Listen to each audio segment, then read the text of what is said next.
ಹರೇ ಕೃಷ್ಣ ಪ್ರಭು. ಹರೇ ಕೃಷ್ಣ. ಪ್ರಭು, ಒಂದು common question ಪ್ರಭು. ಹ್ಮ್ ಆ ಯಾವಾಗ್ಲೂ ನಾವು ಫ್ರೆಂಡ್ಸ್ ಹತ್ರ ಭಕ್ತಿ ಬಗ್ಗೆ ಏನಾದ್ರು ಮಾತಾಡ್ಬೇಕಾದ್ರೆ ಹ್ಮ್ ನೀವು ವರ್ಕ್ ಇಸ್ ವರ್ಷಿಪ್, ಕಾಯಕವೇ ಕೈಲಾಸ ಅನ್ನೋದನ್ನ ಮರೆತು ಬರೀ ಒಂದು ಶಾಸ್ತ್ರಗಳು ಇದೆಲ್ಲ ಓದ್ಕೊಂಡು ಭಕ್ತಿ ಅನ್ನೋಂಥ ಎಮೋಷನಲ್ ಟೂಲ್ಸ್ ಹಾಕ್ಬಿಟ್ಟಿದ್ದೀರಾ, ಸಮಯ ವ್ಯರ್ಥ ಮಾಡ್ತಿದ್ದೀರಾ. ಅದ್ರ ಬದಲು ನೀವು ಚೆನ್ನಾಗಿ ಕಾರ್ಯ ಮಾಡಿದ್ರೆ ಸಾಕು ಅನ್ನೋ ರೀತಿಯಾಗಿ ಭಾವನೆಗಳಿರುತ್ತೆ. ಸೊ ಇದ್ರ ಬಗ್ಗೆ ನಿಮ್ಗೆ ಮಾರ್ಗದರ್ಶನ. ವರ್ಕ್ ಇಸ್ ವರ್ಷಿಪ್ ಅನ್ನುವಂಥ ಪದ ತುಂಬಾ ದುರ್ಬಳಕೆ ಆಗ್ತಿದೆ. ಹ್ಮ್ ಎಸ್, ಕಾಯಕವೇ ಕೈಲಾಸ, ಸತ್ಯವಾದ ಮಾತು, ಅದರಲ್ಲಿ ಯಾವುದೇ ತಪ್ಪೇನಿಲ್ಲ. ಅದು ಆದ್ರೆ ಆ ಕಾಯಕ, ಆ ಕಾರ್ಯವನ್ನ ಹೆಂಗ್ ಮಾಡಬೇಕು, ಯಾವಾಗ ಕಾಯಕವೇ ಕೈಲಾಸ ಯಾವಾಗ ಆಗುತ್ತೆ, ನಮ್ಮ ಕಾರ್ಯಗಳು ಪರಿಪೂರ್ಣತೆ ಯಾವಾಗ ಹೊಂದುತ್ತೆ, ಅದು ಕೃಷ್ಣನು ಹೇಳೋ ಮಾತಲ್ಲೇ. ಅದಕ್ಕೆ ಹೇಳೋದು, ಯಾವುದೋ ಒಂದು ಸಂದೇಶ ತಗೊಂಡಾಗ ಅದನ್ನ ಪರಿಪೂರ್ಣವಾಗಿ ತಗೊಳ್ಬೇಕು. ಅರ್ಧಂಬರ್ಧ ತಗೊಂಡಾಗ ಖಂಡಿತವಾಗ್ಲೂ ಅದು ನಮ್ಗೆ ಯಾವುದೇ ರೀತಿ ಉತ್ತರ ಕೊಡೋದಿಲ್ಲ. ಕೃಷ್ಣನ್ ಏನ್ ಹೇಳ್ತಾನೆ ಭಗವದ್ಗೀತೆಯಲ್ಲಿ? ಕರ್ಮಣ್ಯೇವಾಧಿಕಾರಸ್ತೆ ಮಾ ಫಲೇಶು ಕದಾಚನ ಮಾ ಕರ್ಮ ಫಲ ಹೇತುರ್ಭುರ್ ಮಾತೆ ಸಂಗೋಸ್ತ್ವ ಕರ್ಮಣಿ. ಕರ್ಮ ಹೆಂಗ್ ಮಾಡಬೇಕು? ಖಂಡಿತ ಕರ್ಮ ಮಾಡೋದು ಪ್ರತಿಯೊಬ್ಬರ ಹಕ್ಕು ಮತ್ತೆ ಕರ್ತವ್ಯ. ಪ್ರತಿಯೊಬ್ಬರು ಅವರವರ ಕಾರ್ಯಗಳನ್ನ ಮಾಡಲೇಬೇಕು. ಆದ್ರೆ ಯಾವ ರೀತಿ ಮಾಡಬೇಕು? ಆ ಫಲಿತಾಂಶಗಳ ಅಪೇಕ್ಷೆ ಇಲ್ಲದೆ ಅದನ್ನ ಭಗವಂತನಿಗೆ ಅರ್ಪಣೆ ಮಾಡ್ತಾ ಅದನ್ನ ಮಾಡಬೇಕು. ಕಾಯಕವು ಕೈಲಾಸ. ಕೈಲಾಸ ಏನಕ್ಕೆ ಬಂತಿಲ್ಲ ಕಾಯಕದಲ್ಲಿ?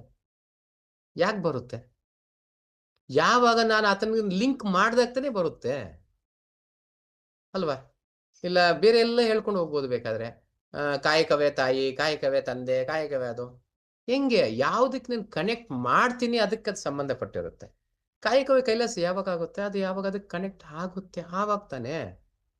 ಅವಾಗ ನನ್ನ ಒಂದು ಮಾಡುವ ಎಲ್ಲಾ ಕರ್ಮಗಳ ಫಲಿತಾಂಶಗಳನ್ನ ಯಾವಾಗ ನಾನು ಭಗವಂತನಿಗೆ ಸಮರ್ಪಣೆ ಮಾಡ್ತೇನೆ ಆವಾಗ ಅದು ಪರಿಪೂರ್ಣತೆ ಆಗುತ್ತೆ. ಆವಾಗ ಅದು ಕಾಯಕವೇ ಕೈಲಾಸ ಅನ್ನೋದು ಆಗುತ್ತೆ. ಸೊ ನಾನು ಯಾವುದೇ ರೀತಿಯ ಒಂದು ಕರ್ಮವನ್ನ ಫಲಿತಾಂಶಗಳನ್ನ ಭಗವಂತನಿಗೆ ಸಮರ್ಪಣೆ, ವೆರಿ ಸಿಂಪಲ್. ಸಮರ್ಪಣೆ ಅಂದಿದ ತಕ್ಷಣ ಭಗವಂತ ಏನು ತಗೊಳ್ಳೋದಿಲ್ವಲ್ಲ. ಇವಾಗ ಉದಾಹರಣೆಗೆ ಹಾಲು ಹಣ್ಣು ಹೇಳಿದೆ, ಹಾಲು ಹಣ್ಣು ನೈವೇದ್ಯ ಮಾಡಿದ ತಕ್ಷಣ ಏನು ಭಗವಂತ ಅದನ್ನ ತಗೊಂಡು ಕುಡಿದು ಬಿಡ್ತಾನೆ? ಹಣ್ಣನ್ನ ಸ್ವೀಕರಿಸ್ಕೊಂಡ್ಬಿಡ್ತಾನೆ? ಇಲ್ವಲ್ಲ. ಇಲ್ಲ ನಾಳೆ ಏನಾದ್ರು ನಾನು 9ನೇ ಅಧ್ಯಾಯ ಒಂದು 4 ಚಪಾತಿ ಭಗವಂತ ಇಟ್ಟಿದ ತಕ್ಷಣ ಅದು 2 ತಿಂದ್ಬಿಟ್ಟು 2 ಕೊಡ್ತಾನೆ? ಇಲ್ಲ. ಅದು ಪಾಪ ಮುಕ್ತವಾದ ಆಹಾರವಾಗುತ್ತೆ. ಪ್ರತಿಯೊಂದು ಪವಿತ್ರವಾಗುತ್ತೆ. ನಾನು ಮಾಡಿದಂಥ ಕಾರ್ಯ ಪವಿತ್ರವಾಗುತ್ತೆ. ನೋಡಿ, ಆಗಿನ ಕಾಲದಲ್ಲಿ ಇವರೆಲ್ಲರೂ ಮಹಾನ್ ಭಕ್ತರಾಗಿದ್ರು. ಇವತ್ತಿನ ದಿವಸ ನಾವು ಜಪ ಮಾಡ್ಕೊಂಡು ಭಗವದ್ಗೀತೆ ಓದ್ಕೊಂಡು ತಿಳ್ಕೊಂಡು ಏನೋ ಜೀವನ ಮಾಡ್ಬೇಕಂದ್ರೆ ಅವ್ರು ಆವತ್ತಿನ ದಿನಗಳಲ್ಲಿ ಭಗವದ್ಗೀತೆ ಜೀವಿಸ್ತಿದ್ರು. ಸಿಂಪಲ್ ಆಗಿ ಅರ್ಥ ಮಾಡ್ಕೊಳ್ಳಿ. ಒಂದು ಹೊಸ ಬಟ್ಟೆ ತಗೊಂಬಂದ್ರೆ ಏನ್ ಮಾಡ್ತಿದ್ರು ಅವರು? ಭಗವಂತನಿಗೆ ಅರ್ಪಣೆ ಅನ್ನೋದನ್ನ ಮಾಡ್ತಿದ್ರು. ಆ ನಂತರ ಅದನ್ನ ಅವರು ಹಾಕೊಂತ ಇದ್ರು. ಇವತ್ತಿನ ದಿವಸ ಎಲ್ಲ ಮಾಲ್ಗಳಲ್ಲಿ ಹೋಗಿ ಎಲ್ಲ ಡ್ರೆಸ್ ಎಲ್ಲ ಹಾಕೊಂಡು ಬಿಚ್ಚಾಕಿರೋದನ್ನ ಮತ್ತೆ ನಾನ್ ತಗೊಂಡು ಹಾಕೊಂಡು ಬರ್ತೇನೆ. ಇನ್ನು ಎಲ್ಲಿಂದ ನೈವೇದ್ಯ ಮಾಡ್ತೇನೆ? ಆಗಿನ ಕಾಲದಲ್ಲಿ ಸಂಬಳ ತಗೊಳ್ಳೋರು ಏನ್ ಮಾಡೋರು? ತಿಂಗಳೆಲ್ಲಾ ಕಷ್ಟಪಟ್ಟು ಸಂಬಳ ತಗೊಂಡು ಆ ಸಂಬಳವನ್ನು ಎತ್ಕೊಂಡು ಹೋಗಿ ಭಗವಂತನ ಪಾದದ ಹತ್ರ ಇಡೋರು. ಅಪ್ಪ, ನಾನು ನಿನ್ನ ಸೇವಕ, ನೋಡಿ ನನಗೆ ಇಷ್ಟೆಲ್ಲ ನಿನ್ನ ಶಕ್ತಿ, ನಿನ್ನ ಬುದ್ಧಿ ಎಲ್ಲ ನೀನೇ ಕೊಟ್ಟಿರೋದು ನನಗೆ. ಹೋಗಿ ಅದನ್ನ ಮಾಡಿದ್ದಕ್ಕೆ ನನಗೆ ಇಷ್ಟು ಫಲಿತಾಂಶ ಸಿಕ್ಕಿದೆ, ಅದನ್ನ ನಿನಗೆ ಅರ್ಪಿಸ್ತಾ ಇದ್ದೀನಿ ಅಂತ ಅವ್ರು ಭಗವಂತನ ಪಾದದಲ್ಲಿ ಇಡೋರು. ನಂತರ ಅವ್ರಿಗೇನಾದ್ರೂ ಕೆಲಸಗಳು ಬರುತ್ತೆ, ಮನೆಗೆ ಧಾನ್ಯ ಅದು ಇದೆಲ್ಲ ತರಬೇಕು, ಭಗವಂತನ ಅಪ್ಪಣೆ ತಗೊಳ್ಳೋರು. ಭಗವಂತ ಈ ರೀತಿ ಏನೋ ತಗೊಂಡು ಬರ್ಬೇಕು ಅಂತ ಭಗವಂತ ಅಪ್ಪ ಆ ದುಡ್ಡನ್ನು ತಗೊಂಡು ಮತ್ತೊಮ್ಮೆ ಖರ್ಚು ಮಾಡ್ಕೊಳ್ಳೋರು. ಆ ದುಡ್ಡು ಎಲ್ಲಿಂದ ತಪ್ಪು ಮಾಡಕ್ಕಾಗುತ್ತೆ ಹೇಳಿ? ಇವಾಗ ಕುಡುಕನ ಆದವನು ಭಗವಂತ ಇರ್ತಾರೆ, ಭಗವಂತ ನಾನು ಕುಡಿಬೇಕು, ನೀ ದುಡ್ಡು ತಗೊಂಡು ಹೋಗ್ತೀನಿ ಅಂದ್ರೆ ಏನ್ ಮಾಡ್ತಾನೆ? ಆ ಧೈರ್ಯನೂ ಬರಲ್ಲ. ಅದಕ್ಕೆ ಆಗಿನ ಕಾಲದಲ್ಲಿ ತಪ್ಪುಗಳು ಆಗ್ತಾ ಇರ್ಲಿಲ್ಲ, ಮಾಡ್ತಾನೂ ಇರ್ಲಿಲ್ಲ. ಇವಾಗೆಲ್ಲ ನಾವು ಅಯೋಗ್ಯರಾಗಿದ್ದೀವಿ. ಆ ಸಂಬಳ ಅನ್ನೋದು ಇವಾಗ ಕೈಗೂ ಸಹ ಬರಲ್ಲ, ಬ್ಯಾಂಕ್ ಅಕೌಂಟ್ಗೆ ಹೋಗ್ಬಿಡುತ್ತೆ, ಅಲ್ಲಿಂದ ಅಲ್ಲಿಗೆ ಖರ್ಚಾಗೋಗುತ್ತೆ. ಇನ್ನು ಎಲ್ಲಿ ಭಗವಂತನ ಹತ್ರ ಹೋಗಿ ಬರೋದೆಲ್ಲಿ? ಅದರ ಶುದ್ಧೀಕರಣ ಎಲ್ಲ ಆಗುತ್ತೆ. ಸೊ ನಾನು ಮಾಡ್ತಾ ಪ್ರತಿ ಕಾರ್ಯವು ಕಾಯಕ ಕೈಲಾಸ ಎಲ್ಲ ಆಗುತ್ತೆ. ಸೊ ಭಗವಂತನಿಗೆ ಅರ್ಪಿತವಾದ್ರೆ ನಂತರನೇ ಅದಾಗೋದು. ಏನೇ ಆಗಿರ್ಬೋದು ಅದಕ್ಕೆ. ನನ್ನ ಕೆಲಸಗಳು, ನನ್ನ ಆಲೋಚನೆಗಳು, ಪ್ರತಿಯೊಂದು ಶುದ್ಧೀಕರಣ ಯಾವಾಗ ಆಗುತ್ತೆ ಅಂದ್ರೆ ನಾನು ಅದು ಭಗವಂತನಿಗೆ ಸಮರ್ಪಣೆ ಮಾಡಿದಾಗ ಮಾತ್ರನೇ ಆಗುತ್ತೆ. ಆಕ್ಚುಲಿ ಮನುಷ್ಯ ಜನ್ಮ ಆವಾಗಲೇ ಪ್ರಾರಂಭ. ನಾಯಿಗಳು ತಿನ್ನುತ್ತೆ, ನಾಯಿಗಳು ಸಂಭೋಗ ಮಾಡುತ್ತೆ, ಆಹಾರ, ನಿದ್ರಾ, ಭಯ, ಮೈಥುನ. ನಾಯಿಗಳು ಮಾಡುತ್ತೆ, ಹಂದಿಗಳು ಮಾಡುತ್ತೆ, ಕತ್ತೆಗಳು ಮಾಡುತ್ತೆ, ನಾನೂ ಮಾಡ್ತಿದ್ದೀನಿ.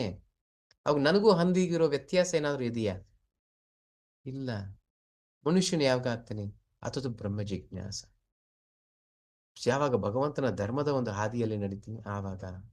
ನನ್ನ ಜೀವನದಲ್ಲಿ ಯಾವಾಗ ಭಗವಂತನ ಬರ್ತಾನೆ ಆವಾಗ. ಕುಂತ್ರೆ ನಿಂತ್ರೆ ಕೃಷ್ಣ ಅಂತ ಯಾವಾಗ ಹೇಳ್ತೀನಿ ಆವಾಗ. ಆಗಿನ ಕಾಲದಲ್ಲಿ ನಮ್ಮ ಒಂದು ಪೂರ್ವಿಕರು, ನನ್ನ ಅಜ್ಜಿಯ ಬಗ್ಗೆ ಹೇಳಿದ್ರು ಅಷ್ಟೇ, ಕುಂತ್ರೆ ನಿಂತ್ರೆ ಕೃಷ್ಣ ಕೃಷ್ಣ ಅಂತ ಎದ್ದೇಳೋರು, ಕೃಷ್ಣ ಅಂತ ಕುಂತ್ಕೊಳ್ಳೋರು. ಇವತ್ತಿನ ದಿವಸ ಇದೇ ಇಲ್ಲ. ಒಂದು ವಿಚಾರನ ಈಗ ಇದು ಉದಾಹರಣೆ ಹೇಳ್ಕೊಂಡು ಹೋದ್ರೆ ಸಾವಿರಾರು ಉದಾಹರಣೆಗಳನ್ನ ಹೇಳ್ಕೊಂಡು ಹೋಗ್ಬೋದು. ಮನೆಯಲ್ಲೂ ಅಷ್ಟೇ, ಒಂದು ಹೊಸ ಮನೆ ಮಾಡಿದಾಗ ಗುರುಪ್ರವೇಶ ಮಾಡ್ತಾರೆ. ಅದೆಲ್ಲ ಮಾಡಿದ ನಂತರ ನೋಡ್ಬೋದು ಆ ಒಂದು ಅರ್ಚಕನವರು ಕೊನೆಯಲ್ಲಿ ಕೃಷ್ಣಾರ್ಪಣ ಮಸ್ತು ಅಂತಾರೆ. ನೀವೇನ್ ಮಾಡಿದ್ರು ಜೀವನದಲ್ಲಿ ಕೃಷ್ಣನಿಗೆ ಅರ್ಪಣೆ ಮಾಡದೆ ಪರಿಪೂರ್ಣ ಆಗೋದಿಲ್ಲ. ನೀವು ಎಷ್ಟೇ ಹೋಮ ಯಜ್ಞ ಯಾಗ ಏನು ಮಾಡಿದ್ರು ತಾರೆ, ಎಷ್ಟೇ ತಪಸ್ಸೆ ಮಾಡಿ, ಯಾವ ದೇವಿ ದೇವತೆಗಳಿಗೆ ಮಾಡಿ, ಯಾರಿಗೆ ಮಾಡಿ, ಏನೇ ಮಾಡಿ, ಕೊನೆಗೆ ಕೃಷ್ಣಾರ್ಪಣ ಮಸ್ತು, ಕೃಷ್ಣನಿಗೆ ಕನೆಕ್ಟ್ ಆಗದೆ ಪರಿಪೂರ್ಣತೆ ಆಗೋದು. ಸೊ ಕಾಯಕ ಕೈಲಾಸ ಅನ್ನೋದು ಒಂದು ಅಂಶ ಅದರಲ್ಲಿ. ಆದ್ರೆ ನಿಮ್ಮನ್ನ ಯಾರೋ ಹೇಳ್ದಂಗೆ ಫೂಲ್ಸ್ ಅನ್ನೋರ್ ತರ ಅಂತ ಹುಚ್ಚರು ತುಂಬಾ ಜನರು ಇರ್ತಾರೆ. ಏನೋ ಅಂತ ಹುಚ್ಚರ ಮಾತು ಕೇಳ್ಕೊಂಡು ನಾವು ಕೆಲವೊಮ್ಮೆ ಹುಚ್ಚರು ಆಗ್ತಾ ಇರ್ತೇವೆ. ಅದಕ್ಕೆ ಇವತ್ತು ಅಂತ ಒಂದು ಬಂತು, ಏನದು? ಸಾಂಗತ್ಯ. ಬುದ್ಧಿವಂತರೊಟ್ಟಿಗೆ ಸಾಂಗತ್ಯ ಮಾಡ್ಬೇಕು. ಹುಚ್ಚರೊಟ್ಟಿಗೆ ಸಾಂಗತ್ಯ ಮಾಡಿದಾಗ ನಾವು ಹುಚ್ಚರಾಗ್ತೇವೆ. ನಾವು ಹಂಗೆ ಅನ್ಕೊಂಡು ಕರೆಕ್ಟ್ ಕತ್ತೆ ತರ ದುಡಿಬೇಕು, ಅವ್ರು ದುಡಿತಾವ್ರು ನಾವು ದುಡಿಬೇಕು ಅನ್ಸುತ್ತೆ. ಸೊ ಒಳ್ಳೆಯವರ ಸೇರಿದಾಗ ಆವಾಗ ಗೊತ್ತಾಗುತ್ತೆ ಎಲ್ಲಿ ಯಾವುದಕ್ಕೆ ಫುಲ್ ಸ್ಟಾಪ್ ಇಡಬೇಕು, ಯಾವುದಕ್ಕೆ ಕಾಮ ಆಗ್ಬೇಕು, ನನ್ನ ಜೀವನ ಹೆಂಗ್ ರೂಪಿಸ್ಕೊಳ್ಳಬೇಕು, ಎಷ್ಟೋ ದುಡ್ಡು ಸಂಪಾದನೆ ಮಾಡಿ ಏನ್ ಮಾಡಬೇಕು, ಸೊ ಆ ದುಡ್ಡನ್ನ ಶುದ್ಧೀಕರಣ ಹೆಂಗ್ ಮಾಡೋದು, ಇದರಲ್ಲಿ ಇನ್ನು ಬರುವ ದಿನಗಳಲ್ಲಿ ಹಲವಾರು ವಿಚಾರ ತಿಳ್ಕೊಳ್ಬಹುದು. ಅದೇ ರೀತಿ ಇವತ್ತಿನ ದಿನದಲ್ಲಿ ಕಾಯಕ ಕರ್ಮ ಯಾವ ರೀತಿ ಬಂಧಿತವಾಗುತ್ತೆ, ಏನು ಎತ್ತ, ಇದನ್ನೆಲ್ಲ 5ನೇ ಅಧ್ಯಾಯ ಬಂದಾಗ ಇನ್ನೂ ಹೆಚ್ಚಿಗೆ ಇದ್ರ ಬಗ್ಗೆ ತಿಳ್ಕೊಳ್ಳೋಕ್ಕೂ ಸಾಧ್ಯ ಆಗುತ್ತೆ. ಅಲ್ಲಿ ಹೇಳ್ತಾನೆ ಕೃಷ್ಣ ಪ್ರಜ್ಞೆಯಲ್ಲಿ ಕರ್ಮ ಹೆಂಗ್ ಮಾಡ್ಬೇಕು ಅಂತ ಹೇಳ್ತಾನೆ. ಅಲ್ಲಿ ಬರುತ್ತೆ ಈ ವಿಚಾರ, ಅದನ್ನು ತಿಳಿಸ್ತೀನಿ. ಓಕೆ, ಹರೇ ಕೃಷ್ಣ.